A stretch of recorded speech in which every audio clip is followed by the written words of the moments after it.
வணக்கம் நண்பர்களே, இது சாம் டாக்கிஸ். நான் உங்கள் நிக்சன் ராஜ். ஸ்க்ரீன்ப்ளே இதை பற்றி தான் மறுபடியும் பேச போகிறோம். மறுபடி பேசுகிற அளவுக்கு அப்படி என்ன அதில் இருக்குதுன்னு தோணலாம். கண்டிப்பாக இருக்குது, நிறைய இருக்குது. ஒரு சிறந்த திரைப்படம் உருவாகிறதுக்கு நடிகர் நடிகைகள், இயக்குனர், இசையமைப்பாளர்னு பல தொழில்நுட்ப கலைஞர்கள் சிறப்பாக ஒர்க் பண்ணணும். ஆனால் அது மட்டுமே பத்தாது. அதையும் தாண்டி ஒரு விஷயம் அடிப்படையிலே சிறந்ததாக அந்த படத்தில் இருக்கணும். அதுதான் திரைக்கதை. ஒரு திரைப்படத்திற்கு அஸ்திவாரம் ஆணிவர்னு சொன்னால் அது திரைக்கதை தான்.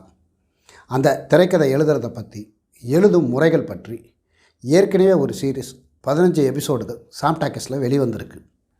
ஒரு கதைக்கருவை எப்படி ஐடென்டிஃபை பண்ணுறது, அதை எப்படி திரைக்கதையாக டெவலப் பண்ணுறது, கேரக்டர்ஸ் கட்சிகளை எப்படி உருவாக்குறதுன்னு ஒரு திரைக்கதைக்கான பேசிக் கட்டமைப்புகள் எல்லாத்தையும் அதில் பேசியிருக்கேன். பார்க்காதவங்களுக்காக மேலே ஐ பட்டன் லிங்க் தரேன், பார்க்கணும்னா போய் பார்த்துட்டு வந்துடுங்க. இப்போ நாம் திரைக்கதையோட அடுத்த லெவலை பற்றி இந்த சீரீஸில் பேச போகிறோம். ஒரு திரைக்கதையை சிறப்பாக அமைக்கிறதுக்கு பல சூத்திரங்கள், சூட்சமங்கள் இருக்குது. அதாவது ஃபார்முலாஸ், மெத்தட்ஸ் இருக்குது. அது எல்லாத்தையும் ஒவ்வொன்றா டீட்டெயிலாக இந்த சீரீஸில் நாம் பார்க்க போகிறோம். வாங்க எபிசோடுக்குள்ளே போகலாம். போகிறதுக்கு முன்னாடி சாம் டாக்கிஸ் சேனலை இது வரைக்கும் நீங்கள் சப்ஸ்கிரைப் பண்ணலைன்னா உடனே சப்ஸ்கிரைப் பண்ணுங்கள். அப்போ தான் நான் போடுற ஒவ்வொரு வீடியோவுக்கும் உங்களுக்கு நோட்டிஃபிகேஷன் உடனே வரும். வாங்க எபிசோடுக்குள்ளே போகலாம்.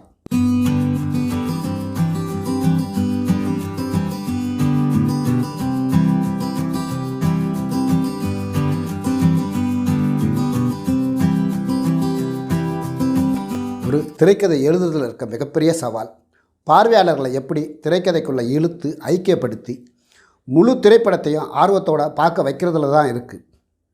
அந்த சவாலை திறம்பட கையாளுறதுக்கு பல உத்திகள் இருக்குது.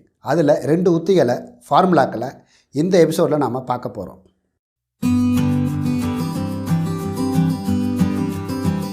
முதல்ல திரைக்கதைக்குள்ளே ஒரு சீக்ரெட்டை வைக்கணும். அதை படம் பார்க்குற ஆடியன்ஸுக்கு மட்டும் பிகினிங்கிலே சொல்லிவிட்டு படத்துக்கு உள்ளே இருக்க எந்த கேரக்டருக்கும் சொல்லக்கூடாது. இப்போ ஆடியன்ஸுக்கு ஒரு சின்ன டென்ஷன் வரும்.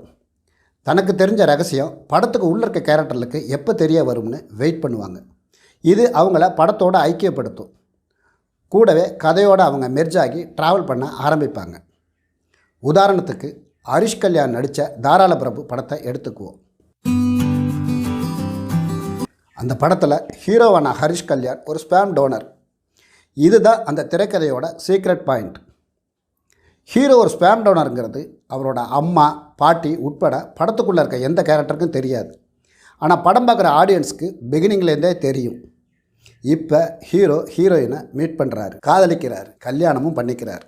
இப்போ ஆடியன்ஸுக்கு தனக்கு தெரிஞ்ச ரகசியம் படத்துக்கு உள்ளே இருக்க ஹீரோயினுக்கு எப்போ தெரிய வருங்கிற டென்ஷனும் ஆர்வமும் ஏற்படும்.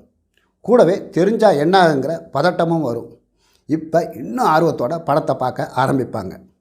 திரைக்கதையோட நகர்வில் ஒரு கட்டத்தில் ஏற்கனவே இருக்கிற சீக்கிரட்டோட இன்னொரு சீக்கிரட்டும் ஆட் ஆகும். அதாவது ஹீரோவால் டொனேட் செய்யப்பட்ட ஸ்பேம்லேருந்து உருவான ஒரு குழந்தை அவரோட வீட்டுக்கே தத்து குழந்தையாக வரும்.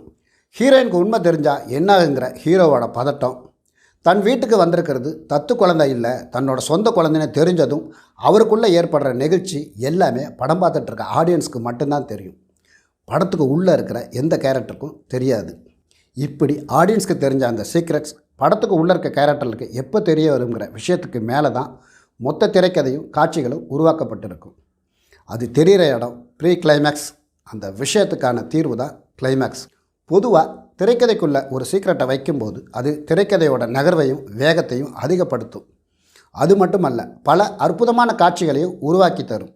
இதுவரை வெளிவந்த ஏகப்பட்ட படங்களில் இந்த ஃபார்முலா இருக்கிறத நீங்கள் உத்து கவனிச்சிங்கன்னா உங்களுக்கே தெரியும்.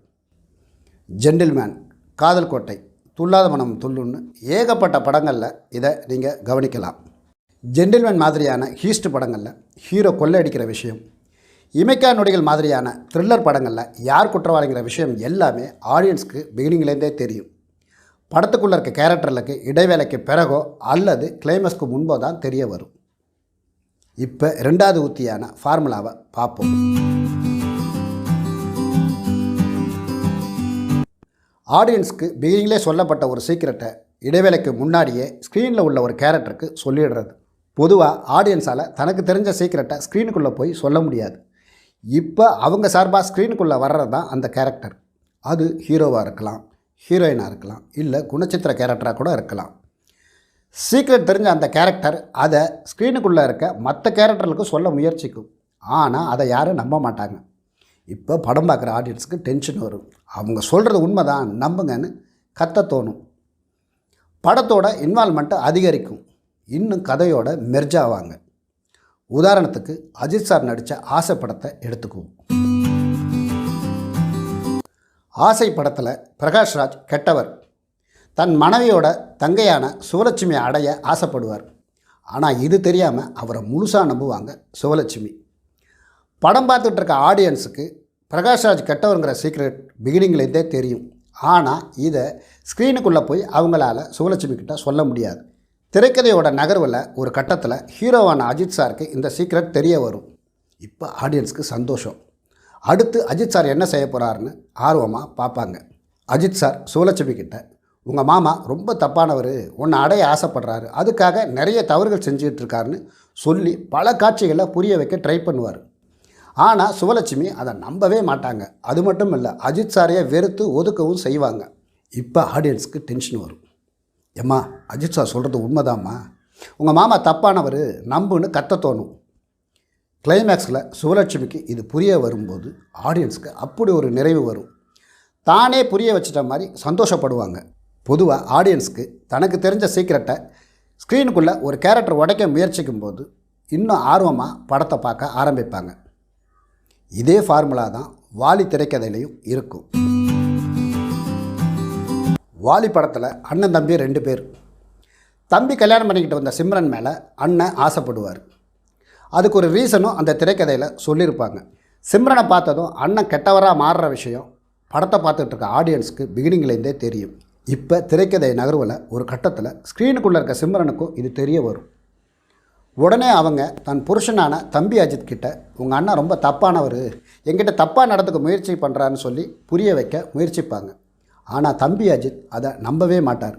தன் அண்ணனை உயர்வாக பேசுவார். இப்போ படம் பார்த்துட்டு இருக்க ஆடியன்ஸுக்கு அதே டென்ஷன் வரும். சார், உங்கள் ஒய்ஃப் சொல்கிறது உண்மை தான் சார், உங்கள் அண்ணன் ரொம்ப தப்பானவர், நம்புங்கன்னு கத்த தோணும்.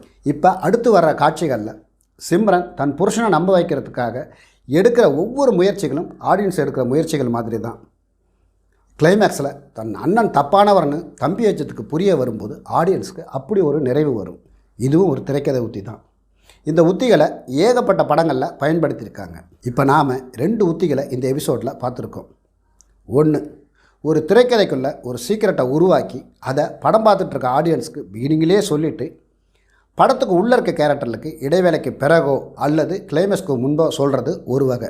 இன்னொன்று, திரைக்கதையில் உள்ள சீக்கிரட்டை ஆடியன்ஸுக்கு பிகினிங்லேயே சொல்லிவிட்டு ஸ்க்ரீனில் உள்ள ஏதாவது ஒரு கேரக்டருக்கு இடைவேளைக்கு முன்பே சொல்லி உலாவை விட்டு அந்த ரகசியத்தை உடைக்க முயற்சிக்கிறது. இந்த 2 உத்திகளையும் நீங்கள் பார்த்த, நான் பார்த்த 70% படங்களில் பயன்படுத்தியிருக்காங்க. சிலர் இந்த உத்திகளை அற்புதமாக கையாண்டு பெருசாக ஜெயிக்கவும் செஞ்சுருக்காங்க. சிலர் இந்த உத்திகளை கையாள தெரியாமல் திரைக்கதையில் சொதப்பவும் செஞ்சுருக்காங்க. எப்படி இருந்தாலும் இந்த 2 உத்திகளும் மிகவும் பவர்ஃபுல்லானது.